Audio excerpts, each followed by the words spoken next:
Hello and welcome to this Tuesday, August 6, 2019 episode of the Law of Success Mastermind. Today's episode is Lesson 8 from the Law of Success, the habit of doing more than before. We are going to read half of the chapter today and half of the chapter tomorrow.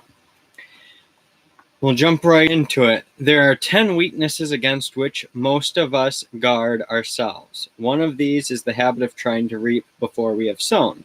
And the other 9 are all wrapped up in the one practice of creating alibis to cover every mistake made. Lesson 8. Habit of doing more than paid for. You can do it if you believe you can. It may seem to be a departure from the subject of this lesson to start the lesson with a discussion of a love, but if you will reserve your opinion until you have completed the lesson, you may be ready to agree. I apologize. You may be ready to agree that the subject of love, which keep getting distracted. I'm sorry, I'm just going to start from the beginning. It may seem to be a departure from the subject of this lesson to start the lesson with a discussion of love. But if you will reserve your opinion until you have completed the lesson, you may be ready to agree that the subject of love could not have been omitted without impairing the value of the lesson. The word love is here used in an all-embracing sense. There are many objects, motives, and people which arouse one's love nature. There is some work which we do not like, some that we do like moderately, and under certain conditions, there may be work that we actually love. Great artists, for example, generally love their work. The day laborer, on the other hand, usually not only dislikes his work, but may actually hate it. Work which one does merely for the sake of earning a living is seldom liked. More often, it is disliked or even hated. When engaged in work which one loves, a man may labor for an unbelievably long period of hours without becoming fatigued. Work that a man dislikes or hates brings on fatigue very quickly. A man's endurance, therefore, depends very largely on the extent to which he likes, dislikes, or loves that which he is doing. We are here laying the foundation, as you will of course observe, for the statement of one of the most important laws of this philosophy. A man is most efficient and will more quickly and easily succeed when engaged in work that he loves, or work that he performs in behalf of some person whom he loves. Whenever the element of love enters into any task that one performs, the quality of the work becomes immediately improved and the quantity increased, without a corresponding increase in the fatigue caused by the work. Some years ago, a group of socialists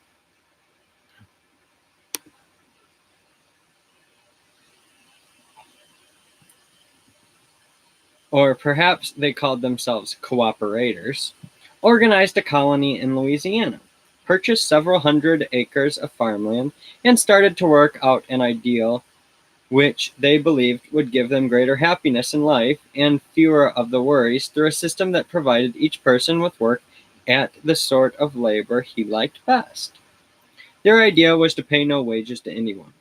Each person did the work he liked best, or that for which he might be best equipped, and the products of their combined labors became the property of all. They had their own dairy, their own brick-making plant, their own cattle, poultry, etc. They had their own schools and a printing plant through which they published a paper. A Swedish gentleman from Minnesota joined the colony, and at his own request he was placed at work in the printing plant. Very soon he complained that he did not like the work, so he was changed and put to work on the farm, operating a tractor. 2 days of this was all he could stand, so he again applied for a transfer and was assigned to the dairy. He could not get along with the cows, so he was once more changed to the laundry, where he lasted but 1 day. One by one he tried every job on the works, but liked none of them. It had begun to look as if he did not fit in with the cooperative idea of living, and he was about to withdraw when someone happened to think of one job he had not yet tried, in the brick plant. So he was given a wheelbarrow and put to work wheeling bricks from the kilns and stacking them in piles in the brickyard. A week's time went by and no complaint was registered by him. When asked if he liked his job, he replied, "This band just the job I like." Imagine anyone preferring a job wheeling bricks. However, that job suited the Swede's nature. He worked alone at a task which called for no thought and placed upon him no responsibility, which was just what he wanted. He remained at the job until all the bricks had been wheeled out and stacked, then withdrew from the colony because there was no more brickwork to be done. The nice quiet job band finished, so I think I band go. The nice quiet job band finished, so I think I band go back to Minnesota, and back to Minnesota he went. When a man is engaged in work that he loves, it is no hardship for him to do more work and better work than that for which he is paid. And for this very reason, every man owes it to himself to do his best to find the sort of work he likes best. I have a perfect right to offer this advice to the students of this philosophy for the reason that I have followed it myself without reason to regret having done so. This seems to be an appropriate place to inject a little personal history concerning both the author and the law of success philosophy, the purpose of which is to show that labor performed in a spirit of love for the sake of the labor itself never has been and never will be lost. This entire lesson is devoted to the offering of evidence that it really pays to render more service and better service than one is paid to render. What an empty and useless effort this would be if the author had not himself practiced this rule long enough to be able to say just how it works out. For over a quarter of a century, I have been engaged in the labor of love out of which this philosophy has been developed, and I am perfectly sincere when I repeat that which I have stated elsewhere in this course, that I have been amply paid for my labors by the pleasure I have had as I went along, even if I received nothing more. My labors on this philosophy made it necessary many years ago for me to choose between immediate monetary returns, which I might have enjoyed by directing my efforts along purely commercial lines, and remuneration that comes in later years, and which is represented by both the usual financial standards and other forms of pay which can be measured only in terms of accumulated knowledge that enables one to enjoy the world about him more keenly. The man who engages in work that he loves best does not always have the support in his choice of his closest friends and relatives. Combating negative suggestions from friends and relatives has required an alarming proportion of my energies during the years that I have been engaged in research work for the purpose of gathering, organizing, classifying, and testing the material which has gone into this course. These personal references are made solely for the purpose of showing the students of this philosophy that seldom, if ever, can one hope to engage in the work one loves best without meeting with obstacles of some nature.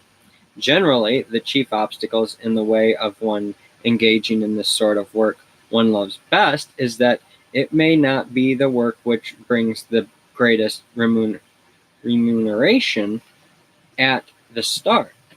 To offset this disadvantage, however, the one who engages in the sort of work he loves is generally rewarded with two very decided benefits. Namely, first, he usually finds in such work the greatest of all rewards, happiness. which is priceless, and secondly, his actual reward in money, when averaged over a lifetime of effort, is generally much greater, for the reason that labor which is performed in a spirit of love is usually greater in quantity and finer in quality than that which is performed solely for money. There is no more dangerous person, dangerous to himself and to others, than the person who passes judgment without pretending to know the facts. The most embarrassing, and I might, without any intention of disrespect, say the most disastrous opposition to my choice of a life work came from my wife. This perhaps will explain why I have made frequent references in many of the lessons of this course to the fact that a man's wife can either make or break him, according to the extent to which she gives or withholds cooperation and encouragement in connection with his chosen work. My wife's idea was that I should accept a salaried position that would ensure a regular monthly income, because I had shown by the few salaried positions I had held that I had a marketable ability which should command an income of from $6,000 to $10,000 a year without any great effort on my part.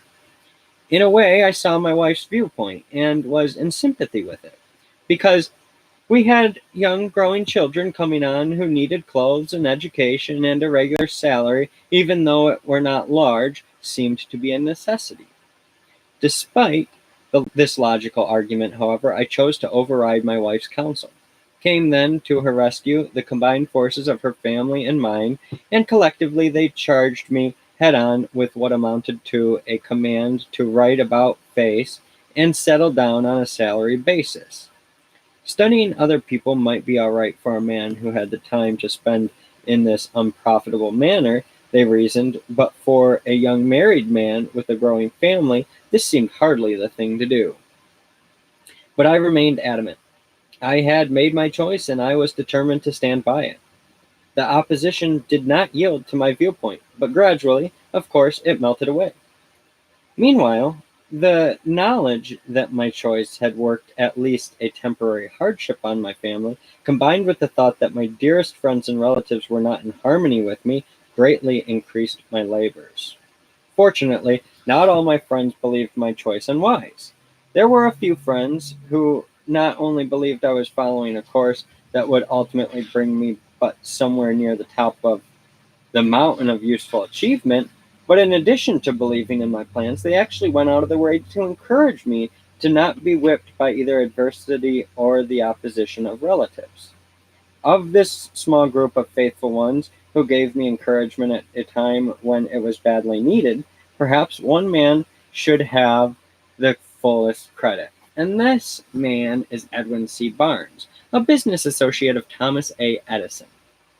Mr. Barnes became interested in my chosen work nearly 20 years ago, and I owe it to him to state here that had it not been for his unwavering faith in the soundness of the law of success philosophy, I would have yielded to the persuasion of my friends and sought the way of least resistance via the salary route. This would have saved me much grief and an almost endless amount of criticism, but it would have wrecked the hopes of a lifetime, and in the end I would in all probability have lost also the finest and most desirable of all things, happiness. For I have been extremely happy in my work, even during the periods when the remuneration it brought me could be measured by nothing but a mountain of debts which I could not for the moment pay. Perhaps this may explain to some extent why the subject of slavery through debt was so extensively emphasized in Lesson 3 on the habit of saving. We want that lesson to sink in. Edwin C. Barnes not only believed in the soundness of the law of success philosophy, but his own financial success had demonstrated, as had his close business relationship with the greatest inventor on earth, that he had the right to speak with authority on the subject of laws through which success may be achieved. I began my work of research with the belief that success could be attained by anyone with reasonable intelligence and a real desire to succeed, by following certain, then by me unknown, rules of procedure I wanted to know what these rules were and how they could be applied. Mr. Barnes believed as I did. Moreover, Mr. Barnes believed as I did. Moreover, he was in a position to know that the astounding achievements of his business associate, Mr. Edison, came about entirely through the application of some of the principles which later were tested and included as part of this philosophy. From his way of thinking, it seemed that the accumulation of money, enjoying peace of mind, and finding happiness could be brought about by the application of never varying laws, which anyone might master and apply. That was my belief also.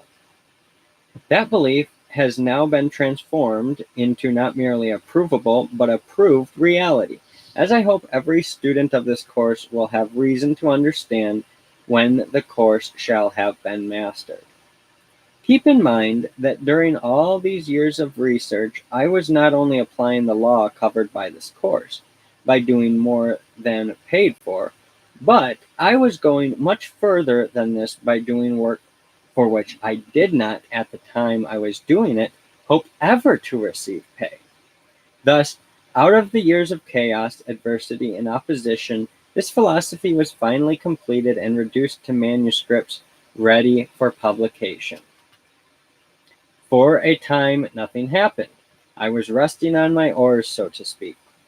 However, before taking the next step toward placing the philosophy in the hands of people who had reason to believe would welcome it, who I had reason to believe would welcome it, God moves in a mysterious way, his wonders to perform. During the earlier years of my experience, I thought these words to be empty and meaningless, but I have since modified my belief considerably. I was invited to deliver an address in Canton, Ohio. My coming had been well advertised, and there was reason to expect that I would have a large audience. To the contrary, conflicting meetings being held by two large groups of businessmen reduced my audience to a lucky number of 13. It has always been my belief that a man should do his best regardless of how much he receives for his services, or the number of people he may be serving, or the class of people served. I went to my subject as though the hall were filled. Somehow there arose in me a sort of feeling of resentment on account of the way the wheel of fate had turned against me, and if I ever made a convincing speech, I made it that night. Deep down in my heart, however, I thought I had failed. I did not know until the next day that I was making history the night before. That was destined to give the law of success philosophy its first real impetus. One of the men who sat in my audience was one of the 13 was the late Don R. Mellett, who was then the publisher of the Canton Daily News, brief reference to whom I made in the introduction to this course. After I had finished speaking, I slipped out the back door and returned to my hotel, not wanting to face any of my 13 victims on the way out. The next day I was invited to Mr. Mellett's office. Inasmuch as it was who had taken the initiative by inviting me in to see him, I left it to him to do most of the talking. He began in something like this fashion. Would you mind telling me your entire life story, from the days of your early childhood on up to the present? I told him I would do so if he could stand the burden of listening to so long a narrative. He said he could, but before I began, he cautioned me not to omit the unfavorable side. What I wish to do, he said, is to mix the fat with the lean, and to let me take a look at your very soul, not from its most favorable side, but from all sides. For 3 hours I talked while Mellett listened. I omitted nothing. I told him of my struggles, of my mistakes, of my impulses to be dishonest when the tides of fortune swept against me too swiftly, and of my better judgment which prevailed in the end, but only after my conscience and I had engaged in prolonged combat. I told him how I conceived the idea of organizing the law of success philosophy, how I had gone about gathering the data that had gone into the philosophy, of the tests I had made which resulted in the elimination of some of the data, and the retention of other parts of it. After I had finished, Millet said, "I wish to ask you a very personal question, and I hope you will answer it frankly, as you have told the remainder of your story. Have you accumulated any money from your efforts, and if not, do you know why you have not?" "No," I replied. "I have accumulated nothing but experience and knowledge, and a few debts, and the reason, while it may not be sound, is easily explained. The truth is that I have been so busy all these years in trying to eliminate some of my own ignorance, so I could intelligently gather and organize the data that have gone into the law of success philosophy, that I have had neither the opportunity nor the inclination to turn my efforts into making money." The serious look on Don Mellett's face, much to my surprise, softened into a smile as he laid his hand on my shoulder and said, "I knew the answer before you stated it, but I wondered if you knew it. You probably know that you are not the only man who has had to sacrifice immediate monetary remuneration for the sake of gathering knowledge. For in truth, your experience has been that of every philosopher from the time of Socrates down to the present." Those words fell as the sound of music upon my ears. I had made one of the most embarrassing admissions of my life. I had laid my soul bare, admitting temporary defeat at almost every crossroad which I had passed in my struggles, and I had capped all this off by admitting that an exponent of the law of success was himself a temporary failure. How incongruous it seemed! I felt stupid, humiliated, and embarrassed as I sat in front of the most searching pair of eyes and the most inquisitive man I had ever met. The absurdity of it all came over me like a flash. The philosophy of success created and broadcasted by a man who was obviously a failure. This thought struck me so forcibly that I expressed it in words. "What?" Mellon exclaimed. "A failure? Sure, you know the difference between failure and temporary defeat," he continued. "No man is a failure who creates a single idea, much less an entire philosophy, that serves to soften the disappointments and minimize the hardships of generations yet unborn." I wondered what was the object of this interview. My first conjecture was that Mellon wanted some facts on which to base an attack in his newspaper on the law of success philosophy. Perhaps his thought grew out of some of my previous experiences with newspaper men, a few whom had been antagonistic toward me. At any rate, I decided at the outset of the interview to give him the facts, without embellishment, come from it what would. Before I left Mellett's office, he had become business partners with the we had become business partners with the understanding that he would resign as publisher of the Canton Daily News and take over the management of all my affairs as soon as this could be arranged. Meanwhile, I began writing a series of Sunday feature page editorials which were published in the Canton Daily News, based upon the law of success philosophy. One of these editorials, the one entitled Failure, which appears in the back of one of the lessons of this course, came to the attention of Judge Albert H. Gary, who was at the time the chairman of the board of the United States Steel Corporation. This resulted in the opening of communication between Mellett and Judge Gary, which in turn led to Judge Gary's offer to purchase the Law of Success course for the use of the employees of the Steel Corporation in the manner described in the introduction. The tides of fortune had begun to turn in my favor. The seeds of service which I had been sowing over a long period of toilsome years by doing more than paid for were beginning to germinate at last. Despite the fact that my partner was assassinated before our plans had much more than started, and Judge Gary died before the law of success philosophy could be rewritten so it conformed to the requirements, the love's labor lost on the fateful night when I spoke to an audience of 13 in Canton, Ohio, started a chain of events which now move rapidly without thought or effort on my part. It is no abuse of confidences to enumerate here a few of the events which show that no labor of love is ever performed at a total loss, and that those who render more service and better service than that for which they are paid sooner or later receive pay for much more than they actually do.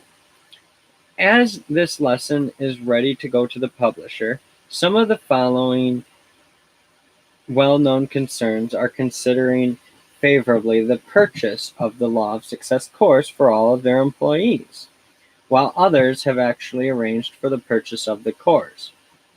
Mr. Daniel Willard, president of the Baltimore and Ohio Railroad Company, Indian Refining Company, Standard Oil Company, New York Life Insurance Company, the Postal Telegraph Commercial Cable Company, the Pierce Arrow Motor Car Company, the Cadillac Motor Car Company, and some 50 other concerns of a similar size.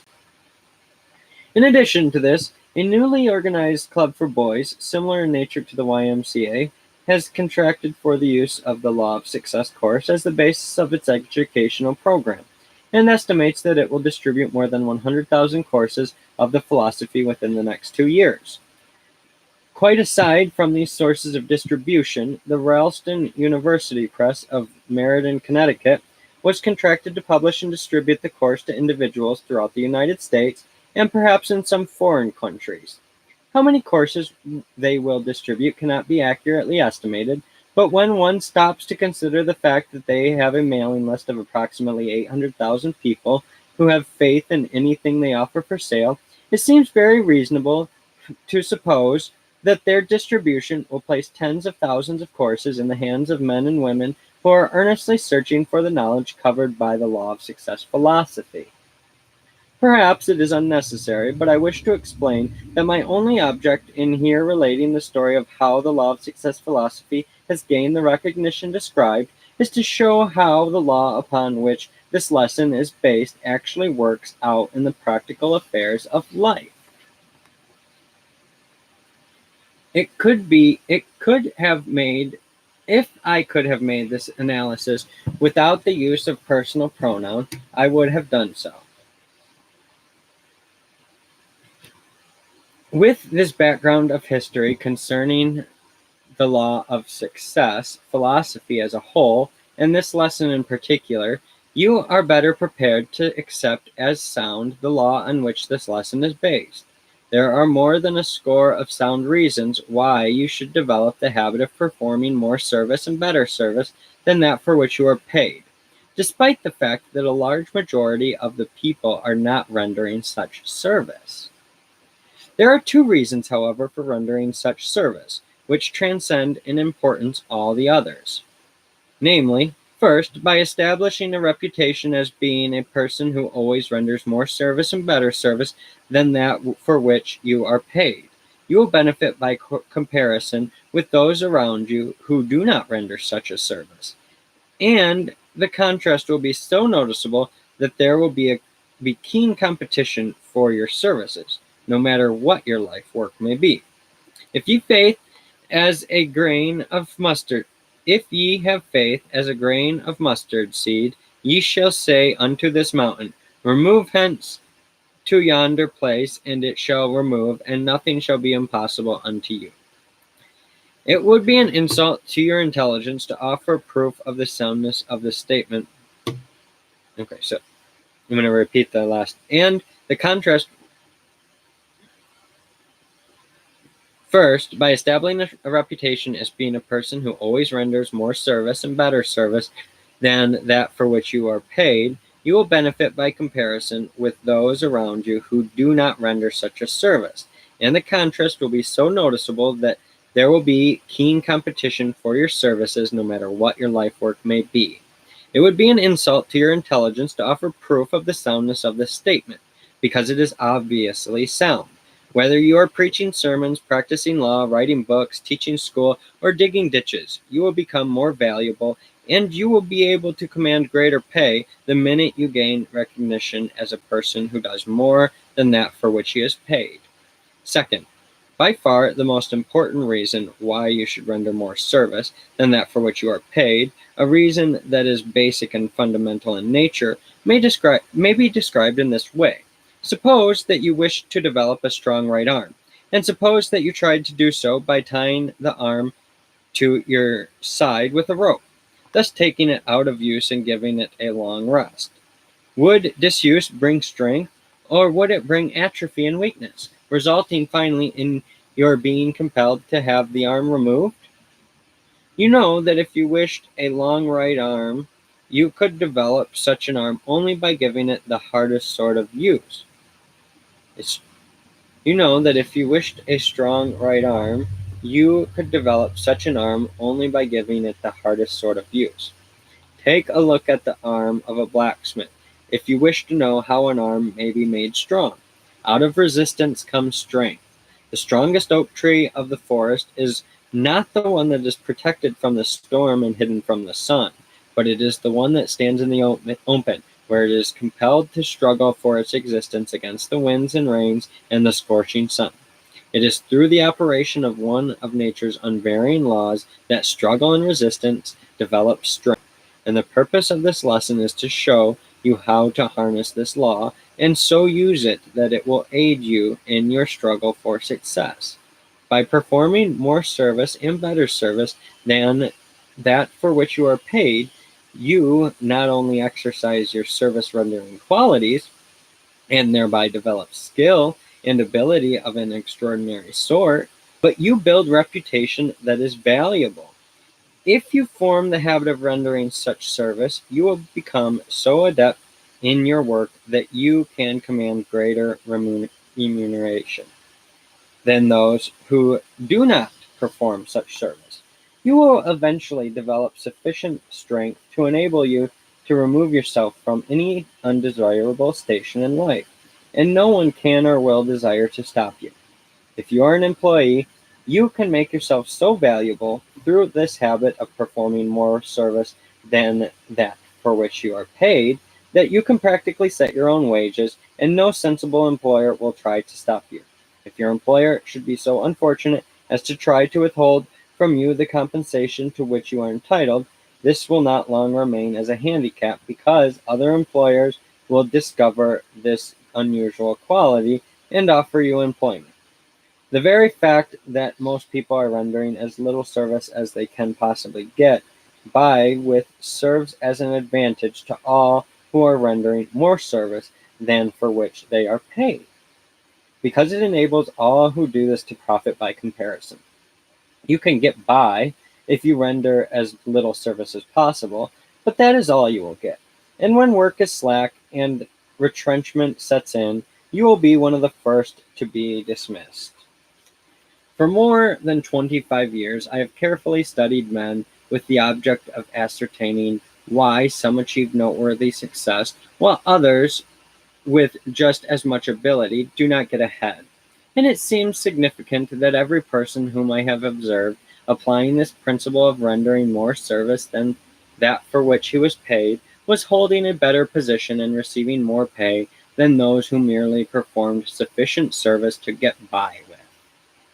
Personally, I never received a promotion in my life that I could not trace directly to recognition that I had gained by rendering more service and better service than that for which I was paid.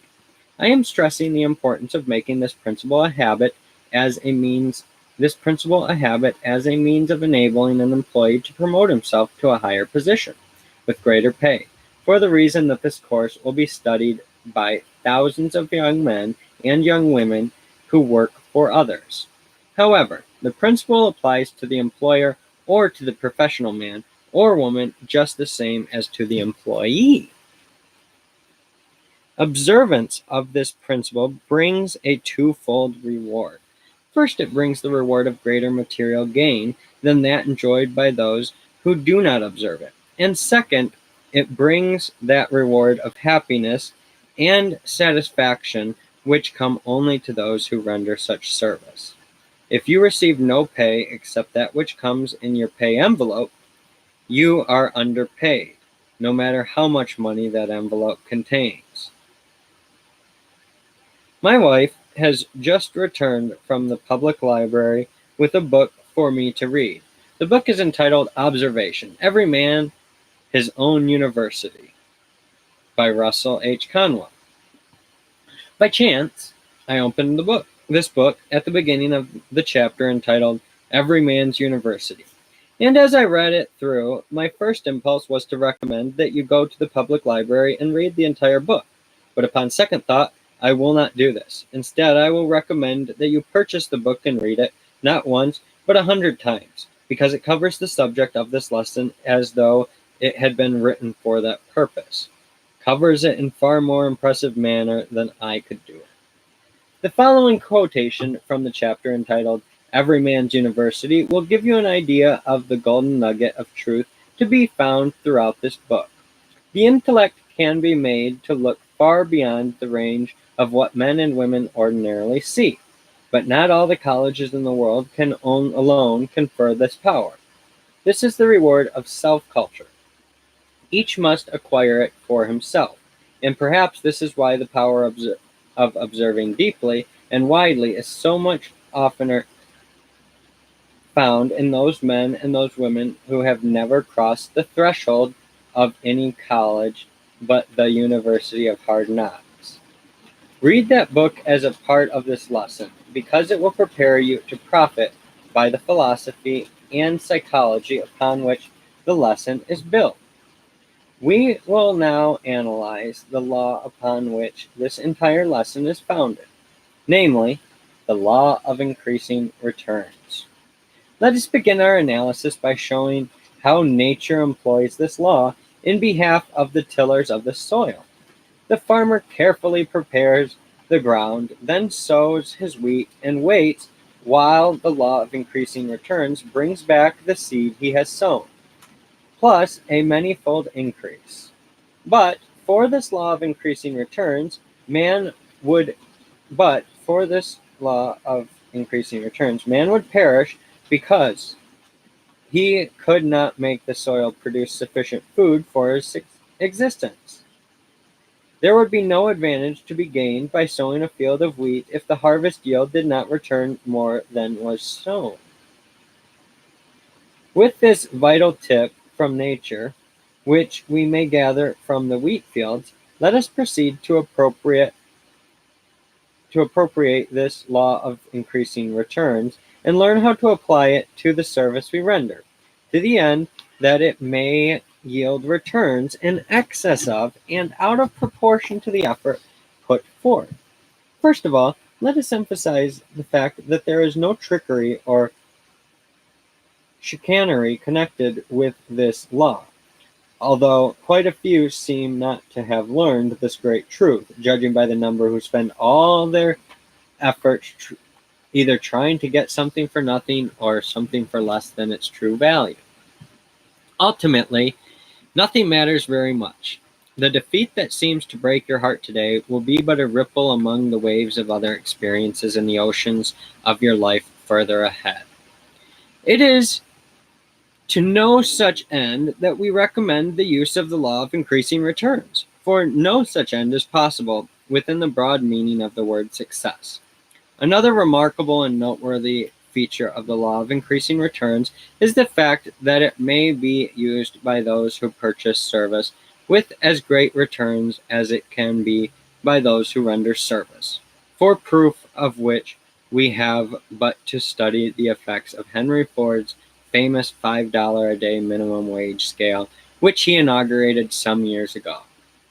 Those who are familiar with the facts say that Mr. Ford was not playing the part of a philanthropist when he inaugurated the minimum wage scale, but to the contrary. He was merely taking advantage of a sound business principle, which has probably yielded him greater returns in both dollars and goodwill than any other single policy ever inaugurated at the Ford plant. By paying more wages than the average, he received more service and better service than the average. At a single stroke, through the inauguration of that minimum wage policy, Ford attracted the best labor on the market and placed a premium upon the privilege of working in his plant. I have no authentic figures at hand bearing on the subject, but I have sound reason to conjecture that for every $5 Ford spent under this policy, he received at least $7.50 worth of service.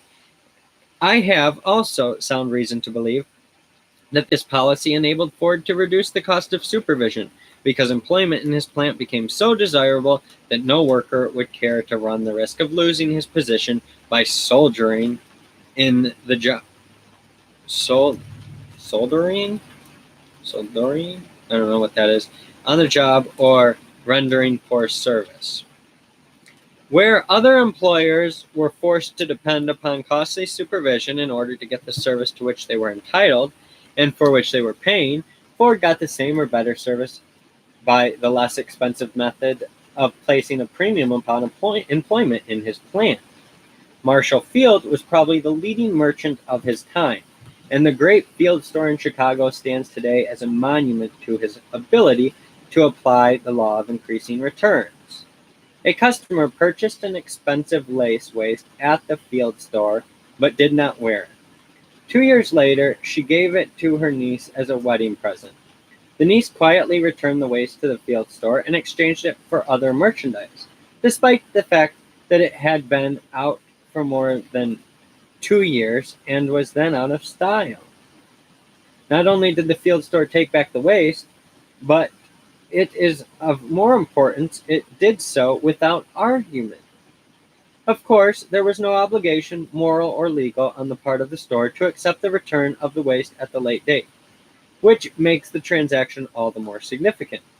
The waist was originally priced at $50, and of course, it had to be thrown on the bargain counter and sold for whatever it would bring. But the keen student of human nature will understand that the Field store not only did not lose anything on the waist, but it actually profited by the transaction to an extent that cannot be measured in mere dollars. The woman who returned the waist knew that she was not entitled to a rebate. Therefore, when the store gave her that to which she was not entitled, the transaction won her as a permanent customer. But the effect of the transaction did not end here. It only began, for the woman spread the news of the fair treatment she had received at the Field store, far and near. It was the talk of the woman of her set for many days.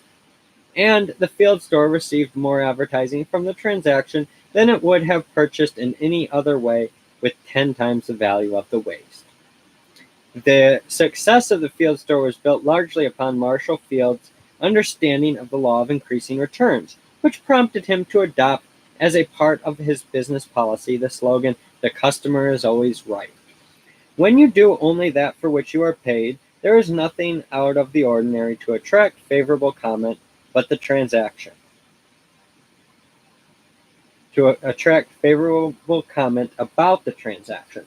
But when you willingly do more than that for which you are paid, your action attracts the favorable attention of all who are affected by the transaction and goes another step toward establishing a reputation that will eventually set the law of increasing returns to work in your behalf, for this reputation will create a demand for your services far and wide.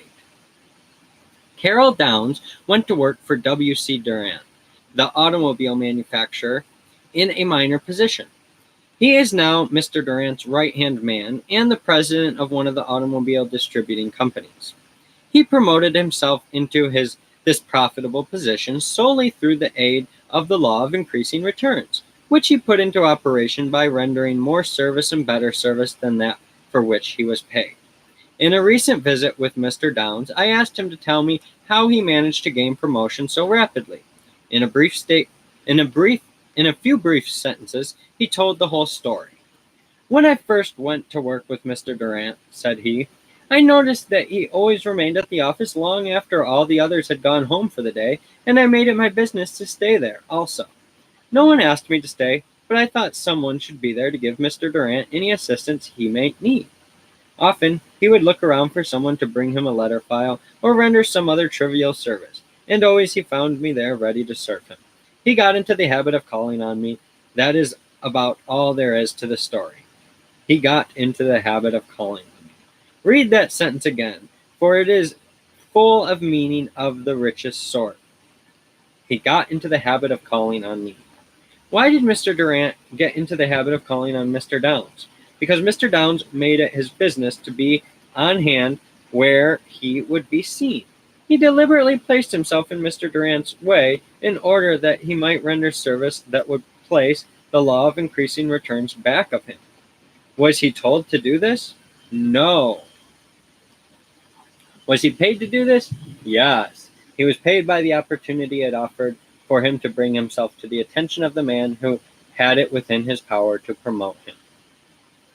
To love praise but not worship it, and fear condemnation but not go down under it, is evidence of a well-balanced personality. We are now approaching the most important part of this lesson, because this is an appropriate place at which to suggest that you have the same opportunity to make use of the law of increasing returns that Mr. Downs had. And you can go about the application of the law in exactly the same way that he did, by being on hand and ready to volunteer your services in the performance of work which others may shirk because they are not paid to do it. Stop. Don't say it. Don't even think it. If you have the slightest intention of springing that old time worn phrase entitled, "But my employer is different." Of course he is different. All men are different in most respects. But they are very much alike in this: they are somewhat selfish. In fact, they are selfish enough not to want a man such as Carroll Downs to cast his lot with their competitor. And this very selfishness may be made to serve you as an asset and not as a liability, if you have the good judgment to make yourself so useful that the person to whom you sell your services cannot get along without you. One of the most advantageous promotions I ever received came about through an incident which seemed so insignificant that it appeared to be unimportant. One Saturday afternoon, a lawyer whose office was on the same floor as that of my employer came in and asked if I knew where he could get a stenographer to do some work which he was compelled to finish that day. I told him that all our stenographers had gone to the ball game, and that I would have gone had he called 5 minutes later, but that I would be very glad to stay and do his work, as I could go to a ball game any day, and his work had to be done then. I did the work for him, and when he asked how much he owed me, I replied, "Oh, about $1,000. As long as it is you. If it were for anyone else, I wouldn't charge anything." He smiled and thanked me. Little did I think, when I made that remark, that he would ever pay me $1,000 for the afternoon's work. Little did I think, when I made that remark, that he would ever pay me $1,000 for that afternoon's work. But he did. 6 months later, after I had entirely forgotten the incident, he called on me again and asked how much salary I was receiving. When I told him, he informed me that he was ready to pay me that $1,000 which I had laughingly said I would charge him for the work I had performed for him, and he did pay it by giving me a position at $1,000 a year increase in salary. Unconsciously, I had put the law of increasing returns to work in my behalf that afternoon, for giving up the ball game and rendering a service which was obviously rendered out of a desire to be helpful and not for the sake of a monetary consideration. It was not my duty to give up my Saturday afternoon, but it was my privilege. Furthermore, it was a profitable privilege, because it yielded me $1,000 in cash and a much more responsible position than the one I had formerly occupied. It was Carroll Downs' duty to be on hand until the usual quitting time, but it was his privilege to remain at his post after the other workers had gone, and that privilege properly exercised brought him greater responsibilities and a salary that yields him more in a year than he would have made in a lifetime in the position he had occupied before he exercised the privilege. I have been thinking for more than 25 years of this privilege of performing more service and better service than that for which we are paid, and my thoughts have led me to the conclusion that a single hour devoted each day to rendering service for which we are not paid can be made to yield bigger returns than we receive from the entire remainder of the day during which we are merely performing our duty. We are still in the neighborhood of the most important part of this lesson. Therefore, think and assimilate as you pass over these pages. The educated man is the man who has learned how to get everything he needs, without violating the rights of his fellow man. Education comes from within. You get it by struggle and effort and thought. The law of increasing returns is no invention of mine, nor do I lay claim to the discovery of the principle of rendering more service and better service than paid for, as a means of utilizing this law. I merely appropriated them after many years of careful observation of those forces which enter into the attainment of success, just as you will appropriate them after you understand their significance. You might begin this appropriation process now by trying an experiment which may easily open your eyes and place back of your efforts powers that you did not know you possessed. Let me caution you, however, not to attempt this experiment in the same spirit in which a certain woman experimented with the biblical passage, which says something to the effect that if you have faith the size of a grain of mustard, and say to yonder mountain, be removed to some other place, it will be removed. This woman lived near a high mountain that she could see from her front door. Therefore, as she retired that night, she commanded the mountain to remove itself to some other place. Next morning she jumped out of bed, rushed to the door, and looked out. But lo, the mountain was still there. Then she said, just as I had expected, I knew it would be there. I am going to ask you to approach this experiment with full faith that it will mark one of the most important turning points of your entire life. I am going to ask you to make the object of this experiment the removal of a mountain that is standing where your temple of success should stand, but where it never can stand until you have removed the mountain. You may never have noticed the mountain to which I refer, but it is standing there in your way just the same, unless you have already discovered and removed it. And what is this mountain, you ask? It is the feeling that you have been cheated unless you receive material pay for all the service you render.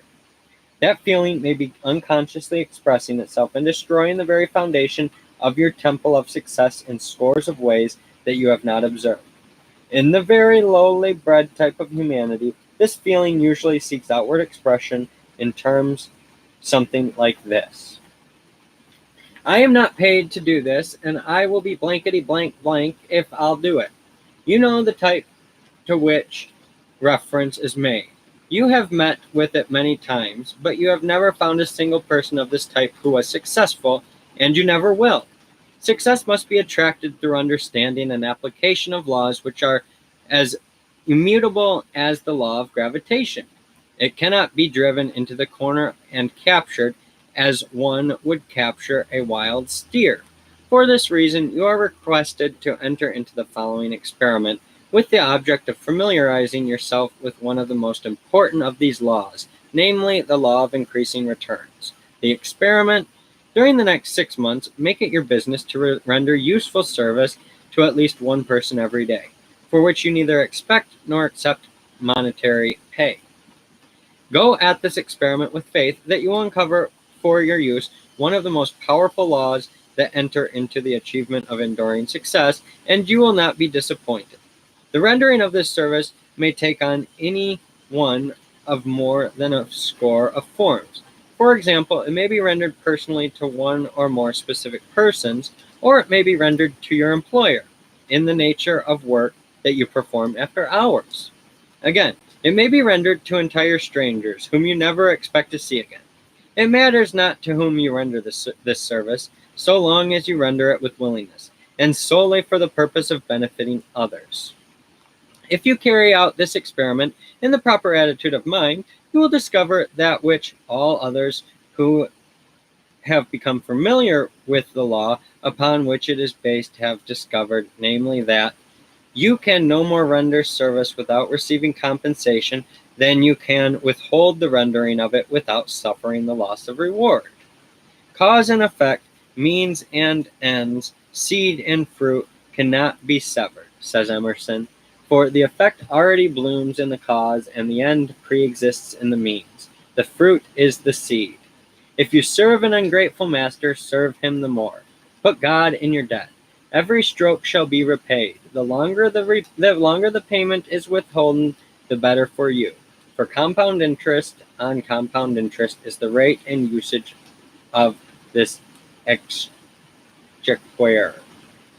The law of nature is, do the thing and you shall have power, but they who do not the thing have not the power.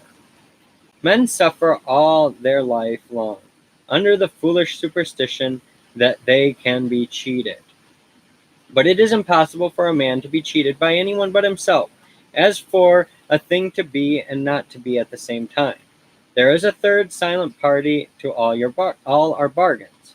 The nature and soul of things takes on itself the guarantee of fulfillment of every contract. Guarantee of fulfillment of every contract so that honest service cannot come to loss. Before you begin the experiment that you have been requested to undertake, read Emerson's Law of Compensation, for it will go a very long way toward helping you to understand why you are making the experiment. Perhaps you have read Compensation before. Read it again. One of the strange phenomena that you will observe about this essay may be found in the fact that every time you read it, you will discover new truths that you did not notice during previous readings. A few years ago, I was invited to deliver the graduation address before the students of an Eastern college. During my address, I dwelt at length, and with all the emphasis at my command, on the importance of rendering more service and better service than that for which one is paid.